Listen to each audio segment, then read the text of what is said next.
कि अगर तुम चुप रहोगे तो राष्ट्रपति बन जाओगे, चुप रहोगे तो उपराष्ट्रपति बन जाओगे। मैंने कहा मैं इन पदों पे लात मारता हूं। राष्ट्रपति मेरे बड़े, आप हरियाणा के चौधरी लोगों हमारा साथ दे दो, मैं 6 महीने में चरण सिंह जी को लाल किले पे चढ़ा दूंगा। आप मेरा यकीन करें। पर मैं पश्चिमी यूपी का बता रहा हूं, जहां मैं घूमा हूं इस सवाल को लेके, किसी गांव में कोई मिनिस्टर घुस नहीं पाया। लोगों ने कहा कि हमारे यहीं बता दियो, हम जब धरने पे बैठे थे तब कहां थे तुम? स्मृति ईरानी को तो कई किलोमीटर दौड़ाया उसकी गाड़ी। तो खैर मैं नहीं बताऊंगा प्रधानमंत्री ने क्या कहा, लेकिन मुझे बहुत तकलीफ हुई और मैंने तय किया कि इस लड़ाई में अब मैं आखिर तक बोलूंगा।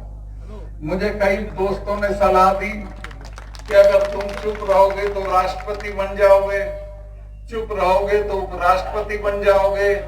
मैंने कहा मैं इन पदों पे लात मारता हूं। राष्ट्रपति मेरे बड़े सम्मानित हैं, अभी रिटायर होंगे 4 महीने बाद। कुतिया भी रास्ता नहीं छोड़ेगी। कुछ नहीं होते ये पद, इन पदों का कोई मतलब नहीं है अगर आप अपने सवालों के लिए लड़ते नहीं। चौधरी चरण सिंह जी के साथ मैंने काम किया। वो ये कहते थे कि बेटा तुम्हारे वर्गों के सवाल पे जब कोई बात आए तो कुछ भी छोड़ देना, लेकिन समझौता मत करना। तो मैंने भी तय किया कि नहीं, इस पे मुझे बोलना है और मैं बराबर बोला। और जिस दिन ये कानून वापस हुए उसके तो एक दिन पहले मैंने कहा कि अगले चुनाव में प्रधानमंत्री ढूंढा नहीं मिलेगा, ये सब गायब हो जाएंगे, किसान इनको भगा देंगे। खैर वो अगले दिन ही उन्होंने उनकी अकल में आई या किसी ने सलाह दी, उन्होंने एक आधा अधूरा सा समझौता कि मैं इनको वापस लेता हूं। हालांकि हमारे अभी भी सवाल वहीं के वहीं हैं और ये आज के सवाल नहीं हैं। चौधरी छोटू राम जी के जमाने से किसान की फसल के दाम का सवाल ऐसा ही खड़ा है। चौधरी साहब मिलने आए थे गवर्नर से। गवर्नर ने कहा कि चौधरी साहब दूसरी बड़ी लड़ाई चल रही है, मुझे गेहूं की जरूरत पड़ेगी। छोटू राम जी ने कहा बहुत अच्छी फसल है, मैं कार से आया हूं लाहौर से, जितना चाहिएगा गेहूं दे देंगे। तो गवर्नर ने कहा मैं 3 रुपए मन पे लूंगा। चौधरी साहब ने कहा कि गेहूं तो ले ले, लेकिन दाम तू नहीं तय करेगा, दाम मैं तय करूंगा और गेहूं में 7 रुपए मन पे दूंगा।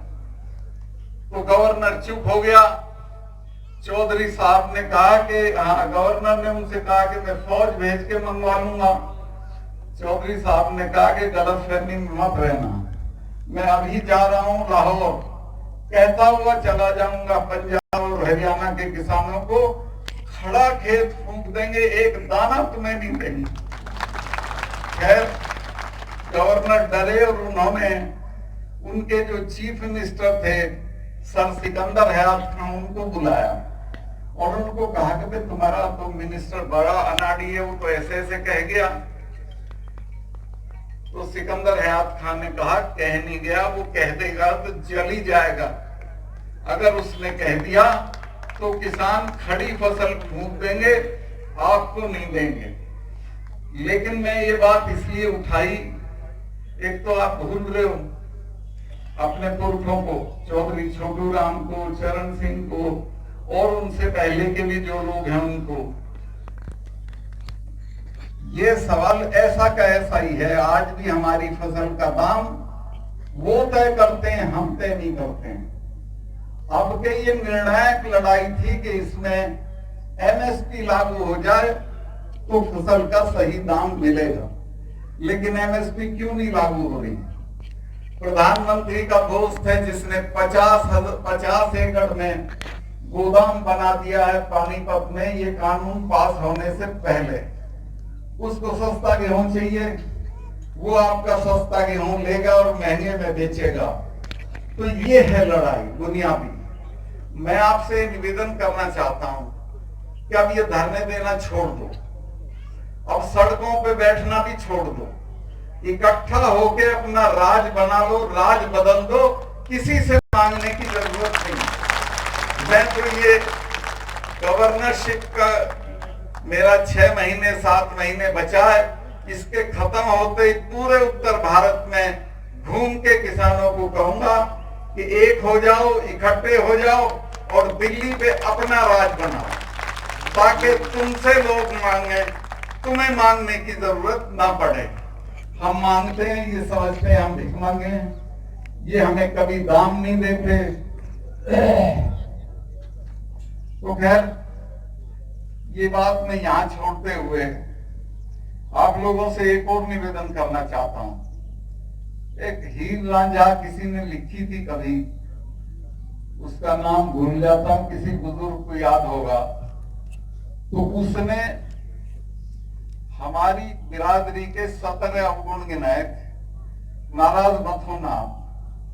उसने एक ये भी था कि ये अपने भाई के साथ न्याय नहीं करेगा, उसमें ये भी था कि दूसरे की जूतियों में बैठेगा, अपने के सिंहासन पे भी नहीं बैठेगा, ये भी था कि ये एकता करके नहीं चलेगा। तो मैं ये कहना चाहता हूं कि एकता के साथ रहने की कोशिश करो, रहो, इकट्ठे रहो, अपने सवालों पे लड़ो, लेकिन आपस में मत लड़ो। अगर इकट्ठा होकर रहोगे तो दुनिया में कोई ताकत नहीं है जो तुम्हारी बात इस देश में ना चले।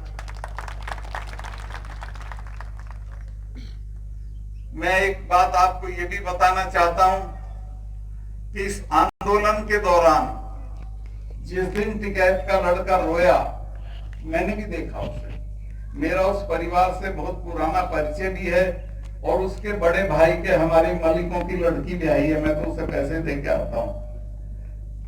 तो मेरे से भी बर्दाश्त नहीं हुआ। मैंने 11 बजे होम मिनिस्टर को फोन किया और कहा कि ये गलत काम हो गया है, ये रोया है, और इसका रोना सारे देश में दिखा दिया मीडिया ने। जींद का तो मैंने ये भी बताया कि लोग सड़क पे आ गए हैं, और इसके घर में, इसके घेर में 1000 आदमी पहुंच गया है। अगले दिन वहां पंचायत थी मुजफ्फरनगर में। मैं कहा अगर मुजफ्फरनगर की पंचायत में इसके भाई ने कोई हिंसा की बात कह दी तो देश में हिंसा रुकेगी नहीं आपसे। खैर, मैं उनकी तारीफ करूंगा इस बात के लिए। उन्होंने मेरे से कहा कि तुम उसको समझा दो। मैं कहा मैं नहीं समझाऊंगा, एक शब्द पे समझाऊंगा, आप अगर ये आश्वासन दे कि उसकी गिरफ्तारी नहीं होगी। उन्होंने कहा कि उसे कह दो उसकी कोई गिरफ्तारी आज नहीं होगी और वो मेरे से बात कर ले। मैंने उसे कहा, उसने इनको फोन किया, ये लाइन पे थे, और इन्होंने कहा कि ठीक है कोई गिरफ्तारी नहीं होगी, तुम अपने भाई को कह देना कि हिंसा की कोई कॉल कल की पंचायत में ना दे। उसने कहा ठीक है जी मैं कह दूंगा। तो इस तरह टिकैत की गिरफ्तारी रुक गई और आज तक बाहर घूम रहा, तो बड़ा नेता हो गया। खैर, मैं ये कह रहा हूं आपसे कि हमें ऐसा मत बनाओ और ऐसे मत बनो कि हमें दूसरों से मांगना पड़े। ऐसे बनो कि आपसे लोग मांगे, आपसे कहें कि ऐसा कर लो। एक जब मैं गया प्रधानमंत्री जी से मिलने, तो बहुत नक्शेबाजी में थे। मैं उनका सम्मान करता हूं, कोई बात ऐसी नहीं कहूंगा कि जिससे ये अखबार वाले ले उड़े। तो मैंने उन्हें कहा कि आप गलत फहमी में मत रहना। ये जो सिख हैं ये उठने वाले नहीं है, पहले आप जाओगे बाद में जाएंगे। ये वो हैं जिनके गुरु ने अपने लड़कों के सर कटवा दिए थे 4-4 के, और समझौता नहीं किया। और ये हमारे वाले हैं, ये तो हारते ही नहीं है किसी से, और ये दोनों एक हो गए। तो मैं कहा इनसे पंगा मत लो। और सिखों के बारे में मैंने उन्हें ये भी बताया कि जब मिसेस गांधी ने अकाल तख्त तोड़ा तो उसके बाद उन्होंने अपने फार्म हाउस पे 1 महीने तक महामृत्युंजय का पाठ कराया। अरुण नेहरू उनके भतीजे थे, मेरे दोस्त थे। उन्होंने मुझे बताया कि मैंने कहा कि तू भी, आप तो इन चीजों पे यकीन नहीं करती थी। तो उसने कहा भैया तू जानता नहीं है इनको, ये मुझे मारेंगे, बिल्कुल नहीं छोड़ेंगे। इन्होंने कोई नहीं छोड़ा आज तक जिसने अकाल तख्त पे हाथ उठाया, और वही हुआ। मिसेस गांधी भी गई, जनरल वैद्य पूना में गया, डायर दिल्ली में गया। तो मैंने कहा साहब किसी से पंगा लेने से पहले उस बिरादरी का मिजाज समझ लेना चाहिए। ये सिखों का और जाटों का मिजाज समझ के तब इनसे आप पंगा लें, वरना मेरी राय ये है कि कुछ ले दे के इनको निपटा दो। बोले क्या हो?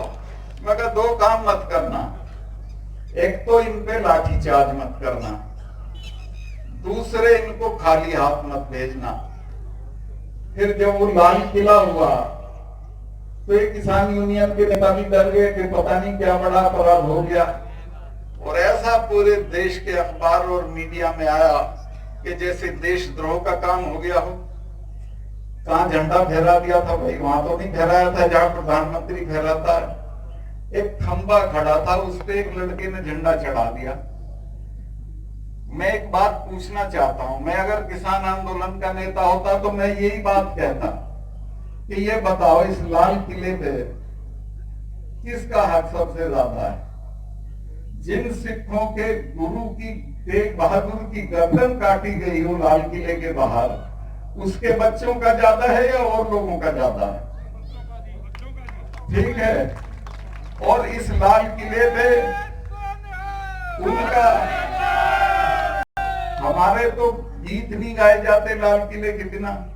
भरतपुर माने लाल किला, भरतपुर 3-3 बार लाल किले पे चढ़ के आया, तो हमारा अधिकार है झंडा फहराने का या किसी दूसरे का है? और एक जानकारी आपको और दे देता हूं, और वो ये है कि हमारे गीतों में, हमारी कहानियों में, हमारे किस्सों में लाल किला ही लाल किला रहता है। जब से हमने वोट संभाला है, मैं चौधरी चरण सिंह जी के साथ था, मैं और बागड़ी जी देवीलाल जी के पास गए और हमने कहा चौधरी साहब किसमें आ जाओ, चरण सिंह जी की पार्टी में। देवीलाल जी बोले छोड़ो यार, क्या पार्टी है तुम्हारी? तो मैंने खैर बागड़ी जी को कहा कि वही रिवासा कांड हो गया था, आपने सुना नहीं होगा ज्यादातर लोगों ने, जिसमें एक माँ और बेटे को पुलिस ने नंगा करके कोठरी में बंद कर दिया था। तो मैं कहा साहब ऐसे ऐसे कांड हो गया है, हम वहां पब्लिक मीटिंग कर रहे हैं, आप चलना। चरण सिंह जी ने कहा मैं चलूंगा। तो हमने पब्लिक मीटिंग करी, आप मेरे यकीन करो 1 लाख आदमी आया। लेकिन जब हम गए तो वो सब छितरे खड़े थे। मैंने बागड़ी जी को कहा कि सीधे स्टेज पे चलो। मैं तभी एमएलए चुना गया था 2 महीने पहले। तो खैर स्टेज पे चले गए। मैंने कहा मुझे माइक दे दो आप। मैंने कहा देखो जिस आदमी को हम लेके आए हैं इसका नाम चरण सिंह, इसने नागपुर के सम्मेलन में जवाहरलाल का हाथ पकड़ लिया था कि मेरे रहते किसानों की जमीन नहीं जाएगी और कोऑपरेटिव की खेती नहीं होगी। और ये जो जिससे तुम डरे हुए हो बंसीलाल से, ये तो बिना मिसेस गांधी से पूछे पेशाब करने नहीं जाता है। तो इसके साथ रहोगे कि उसके साथ रहोगे? और मैं कहा आप हरियाणा के चौधरी लोगों हमारा साथ दे दो, मैं 6 महीने में चरण सिंह जी को लाल किले पे चढ़ा दूंगा। आप मेरा यकीन करें, ये लाल किले की बात बिजली की तरह गई और सारी भीड़ स्टेज के पास आके चरण सिंह जी का जय जयकार करने लगी। मुझे चरण सिंह जी ने कहा बेटा कुछ मत कर, 5 ऐसे जलसे हरियाणा में कर दे और ये लाल किले का सपना दिखा दे, ये सब खड़े हो जाएंगे। और वही हुआ, पूरे देश की जट्टात खड़ी हो गई और चरण सिंह जी 6 महीने तो नहीं पर 10 महीने में लाल किले पे चढ़ गए।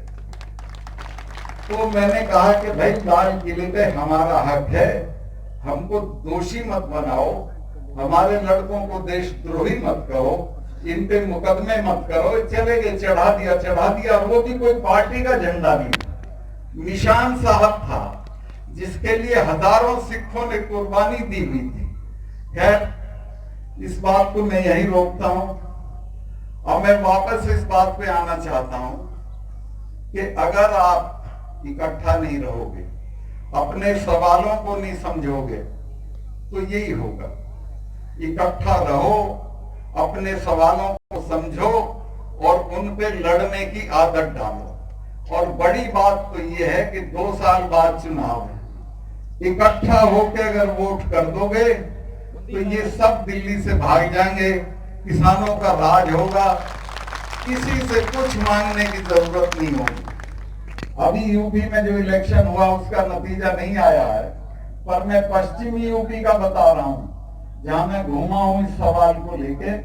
किसी गांव में कोई मिनिस्टर घुस नहीं पाया।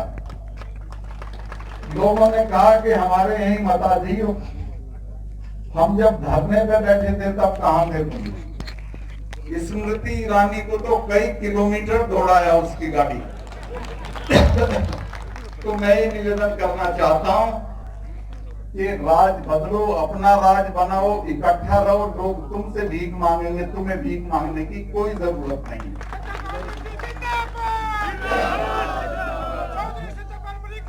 मैं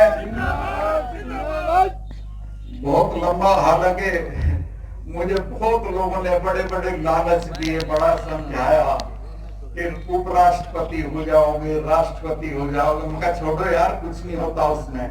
मैं अपने लोगों के साथ रहूंगा, जिनमें पैदा हुआ हूं उनके साथ रहूंगा, उनको मैं नहीं छोड़ सकता हूं। और मैंने तय कर लिया था पहले दिन से कि अगर कहेंगे तो मैं गवर्नरशिप पे ठोकर मार दूंगा, वो कोई चीज ही नहीं होती है।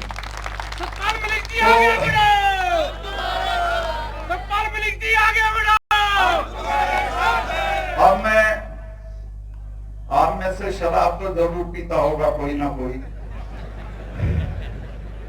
उस भाई के संदर्भ में मैं निवेदन करना चाहता हूं कि रात को पीता है तो खुमार अगले दिन 12 बजे तक रहता है। तो इसी तरह मुझको कश्मीर की खुमारी है, इसलिए मैं कश्मीर का भी जिक्र करूंगा। चूंकि मैं वहां गवर्नर था और वहां एक धारा थी, धारा 370। महबूबा ये कहती थी कि ये हटेगी तो खून की नदियां बह जाएंगी। फारूक अब्दुल्ला कहता था कि कोई झंडा उठाने वाला नहीं मिलेगा, और तरह तरह से डराते थे। और दिल्ली वाले जो हमारे अफसर हैं वो डरे रहते थे इनसे। मैंने प्रधानमंत्री को कहा कि मैं सिफारिश भेज रहा हूं, मेरी सिफारिश पे होता था वो, आप इसको राज्यसभा में पास कर दो और मेरी जिम्मेवारी है। अगर कुत्ता भी भौंक जाए और आप हैरत करोगे कि वो हटी दफा, सारे नेता गिरफ्तार हुए, चिड़िया नहीं बोली। और मेरे पूरे कार्यकाल में मुझे एक भी कारतूस फायर नहीं करना पड़ा। सब मैंने लोगों को डरा रखा था कश्मीर के कि तुम क्या कर लोगे, तुम पे 200 लड़के हैं जी, ये हमारी फौज का 1 हफ्ते का काम है, और हम दुनिया की नंबर 2 नंबर 3 की फौज हैं, उससे लड़के क्या हासिल करोगे? बातचीत से तुम सब हासिल कर सकते हो। उसका नतीजा ये हुआ कि कश्मीर की जनता ने उस बात को समझा, और 370 हटने के बाद भी वहां कुछ नहीं हुआ। किसी को यकीन नहीं था। मैं जिस दिन अगले दिन सुबह मुझे चिट्ठी भेजनी थी अमित शाह जी को, मैंने चीफ सेक्रेटरी को बुलाया और कहा कि ये चिट्ठी भेजनी है कल। बोला क्यों? मगर 370 हट रही है। तो बोला जी ये तो 1000 आदमी मारना पड़ेगा। मैं कहा क्यों? कह ली यहाँ तो रिवाज है, यहाँ तो जब बुरहान वानी मरा था तो 150 आदमी मरा था, तो थानों पे चढ़ जाएंगे, तो हथियार छीन लेंगे, और आप भी अपनी सिक्योरिटी में से कश्मीरियों को हटा दो। मगर तुम बेवकूफी की बात मत करो, मेरी सिक्योरिटी में यही रहेंगे और मैं इस 370 को हटा के दिखाऊंगा। कुछ नहीं होने का, कुछ भी नहीं हुआ। चिड़िया नहीं मरी, कुत्ता नहीं भौंका, और ये नेता शाम को उठवा के मैंने जेल में भेज दिए। लोगों का ये जरूर आया मेरे पास फोन कि साहब अभी ने छोड़ियो मत, समझे आप? तो मैं तो बल्कि इस बात से नाराज था कि प्रधानमंत्री ने छोड़ के और बुला के चाय पिला दी, जिसकी कोई जरूरत नहीं थी। शेख अब्दुल्ला 10 साल जेल में रहे थे, ये तो साल ही भर हुआ था इन्हें, तो ये बदनाम थे। मैंने लोगों को कहा कि आपके बच्चे मरते हैं, इनका तो कोई मरता नहीं है, अब के इनको देखने दो। तो खैर एनीवे वो दफा 370 भी हट गई, 27 भी हट गई और कुछ नहीं हुआ। वहां अमन चैन है और अमन चैन रहेगा। तो मैं बहुत लंबा भाषण कर दिया। मैं कंडेला और माजरा खाप के जो चौधरी साहिबान हैं उनके सामने सर झुकाते हुए ये कहना चाहता हूं कि आज तो मैं सम्मान कराने आया हूं, लेकिन कभी आपकी लड़ाई होगी तो सबसे पहले आऊंगा। जब आप कभी भी कोई संकट पड़े तो मुझे याद कर लेना। आज मुझे इस बात का अफसोस है कि मैं चबूतरे पे नहीं जा पा रहा हूं, लेकिन फिर किसी वक्त जब वो चबूतरे का काम निबट जाएगा वहां भी जाऊंगा। और ये जो हमारी खापें हैं इनको बड़ा बदनाम करते हैं अखबार के लोग, ये हमारी ताकत है। औरंगजेब से लेके बहादुर शाह जफर तक सबकी चिट्ठियां मौजूद हैं हमारी। दादाजी कौन सी है वो, हाँ सोरम खाप मुजफ्फरनगर में, सबने हमें आजादी दे रखी थी कि अपने फैसले ये खुद करेंगे। और हमारा जो मलिकों वाला टाइटल है ये बादशाह ने दिया था इसलिए कि ये अपना जो फैसले हैं वो अदालत में नहीं खुद करेंगे और वो फैसला माना जाएगा। तो ये खाप हैं, इनकी ताकत बढ़ाओ, इनके चौधरियों का सम्मान करो और आपस में इकट्ठा रहो। ये जो छोटी मोटी चीजों पे अलग अलग हुक्का लेके बैठना ये अच्छा काम नहीं है। कोई भी हो, मैं सबको कह रहा हूं, ना तो हम पे महल हैं, ना हम पे राजस्थान वालों की तरह हवेलियां हैं कि उनकी मरम्मत करके होटल खोल देंगे। हम पे तो कुछ है ही नहीं, छोटी छोटी जमीन है। और इसको भी आप लड़के खोलोगे तो कहीं नहीं पहुंचोगे। मैं एक बात और निवेदन करना चाहता हूं कि जो बच्चियां हैं जिन्हें तुम पैदा भी नहीं होने देना चाहते, इनको पैदा भी होने दो और इनको कॉलेजों में भेजो। मैं गवर्नर था बिहार में, फिर था उड़ीसा में, फिर था कश्मीर में, सब जगह मैं कन्वोकेशन पे बुलाया जाता था। और आपको ये जान के हैरत होगी कि अगर 22 गोल्ड मेडल होते थे तो 18 लड़कियों के होते थे, 4 लड़कों के होते थे। ये जहां भी जाती हैं, चाहे वो खेल कूद हो, मैंने तो कहा लड़कों से, मैं कहा संभल जाओ, तुम पे तो रोटी भी पानी नहीं आती, तुम कैसे करोगे। कुश्ती का मेडल ये लेंगी, कबड्डी का ये लेंगी, मुक्केबाजी का ये लेंगी, तुम क्या करोगे। तो ये अगर इनको पढ़ाओगे तो बहुत दूर तक जाएंगे। ये इनकी शिक्षा करो, अच्छी जगहों पे भेजो और शादी होती रहेगी, पहले इनकी पढ़ाई पूरी कराओ। ये पढ़ के अफसर बनेंगी, तुम्हारा नाम ऊंचा करेंगे। इसके अलावा जो आपके लड़के हैं, एक तो मुझे बहुत तकलीफ होती है, पता नहीं आपके यहाँ क्या है, हमारे यहाँ तो वो 40 गांव की चिट्ठी फाड़ देते हैं जब बुढ़ा मरता है। मैंने कहा भाई क्या कर रहे हो, ये 40 गांव के लोगों को खाना खिलवा के सूरजमल हो जाएगा क्या। कर्जे में लदे हुए हैं, लेकिन चिट्ठी 40 गांव की फाड़ते हैं। ये रिवाज बंद करो, दहेज बंद करो, अपने बच्चों को बढ़िया से बढ़िया जगह पे पढ़ाओ और खासतौर से लड़कियों की। ये बहुत दूर तक जाएंगी और आपका नाम ऊंचा करेंगी। अभी तो मैं देखता हूँ खेलों में भी, कल मैं देखा, कल हमारी लड़कियां हॉकी में खेल रही थी स्पेन के मुकाबले। सारी गरीब घरों की बच्चियां थी, सारी ट्राइबल इलाकों की बच्चियां थी। और मेरा सीना गर्व से फूल गया जब वो फटाफट गोल कर रही थी। ये लड़के तो हमारे ऐसे ही हैं फिसड्डी पर फिर भी मुझे अफसोस होता है कि इन्हें तो ये तो दारू पकड़ लेते हैं बहुत जल्दी और बर्बाद हो जाते हैं, लेकिन ये बच्चियां दूर तक जाएंगी, इनको अब पढ़ाओ, अच्छी जगहों पे पढ़ाओ। ये 40 गांव की चिट्ठी फाड़ना बंद करो, दहेज बंद करो, आपस में झगड़े बंद करो, आपस का जो किसी भी तरह का विवाद है उसे पंचायतों में खाप में निपटाओ और इकट्ठा होके रहो, तो तुम्हें कोई नहीं हरा सकता। आपने देख लिया, इस किसान आंदोलन में देख लिया, सिर्फ एकता की वजह से तुम्हारा कुछ नहीं बिगड़ा। और बड़ी चीज ये हुई कि इससे पहले न सिखों को ये पता था कि हम उनके हैं, न हमें ये पता था कि ये हमारे हैं। अब तो हम 1 और 1 11 हो गए, हमारा कोई कुछ नहीं बिगाड़ सकता। आप सिर्फ इकट्ठा रहो और अपने बच्चों को तालीम दो, दुर्व्यसन से बचो और आगे बढ़ो। बहुत लंबा भाषण मैंने कर दिया, मेरी समझ में भी नहीं आ रहा था क्या बोलना है, क्योंकि पंचायत और खाप के लायक मेरे पास भाषण भी नहीं था। खैर मैंने अपना काम चला लिया है, कोई गलती हुई हो माफ करना। मैं आप लोगों से ये जरूर कह के जा रहा हूँ, ये आश्वस्त करके जाता हूँ कि इन खापों का जो खाप यहाँ आई 100 की 100, कभी इन पे कोई संकट पड़े तो मुझे याद कर लेना, मैं आपके लिए हाजिर हो जाऊंगा। बहुत बहुत धन्यवाद। राष्ट्र निर्माण की जानकारी के लिए ग्राउंड मीडिया चैनल को सब्सक्राइब करें और शेयर करें।